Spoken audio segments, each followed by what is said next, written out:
Lego záhrada s fontánou je druhým prírastkom v sérii Záhrady sveta od Lego Icons. Táto stavebnica pozostáva z 1302 dielikov a ponúka detailný a esteticky príťažlivý model inšpirovaný stredomorskou architektúrou a flórou.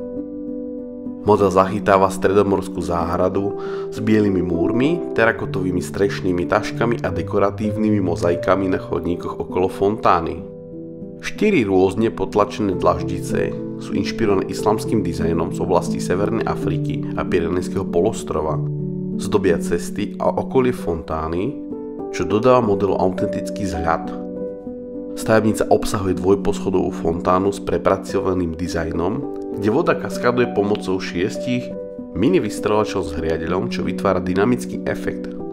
Pergoly sú ozdobené červeným ibištekom a ružovou bougainvilleou, čo pridáva na farebnosti a autenticite. Súčasťou sú aj 3 stromy, vinič s limetkovo-zelenými čerešňami pripomínajúci olivovník a 2 vysoké cyprusy, ktoré využívajú tmavozelené Wolverine pazúry na vytvorenie textúry ihličia. Záhrada je navrhnutá modulárne, čo umožňuje jednoduchú rekonfiguráciu. 4 rohové sekcie sú odnímateľné, čo umožňuje zmeniť usporiadané záhrady z portrétového na krajný formát. Rôzne prvky ako stromy a lavičky sa dajú presúvať medzi otvormi v základni, čo poskytujú flexibilitu v dizajne. Je však potrebné poznamenať, že veľkosť niektorých prvkov, ako napríklad viniča, môže obmedziť umiestnenie kvôli možnému konfliktu s pergolami.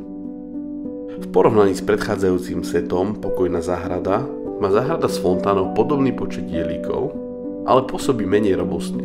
Napriek tomu ponúka jedinečný stredomorský štýl, ktorý je odlišný od orientálnej estetiky Pokojnej záhrady. Oba sety sú vzájomne kompatibilné, čo umožňuje kombinovať ich prvky a vytvárať hybridné záhrady podľa vlastných predstav. Set záhrada s fontánou je dostupný za cenu približne 100 €. Táto cena je primeraná vzhľadom na počet dielikov a úroveň detailov, ktorý set ponúka.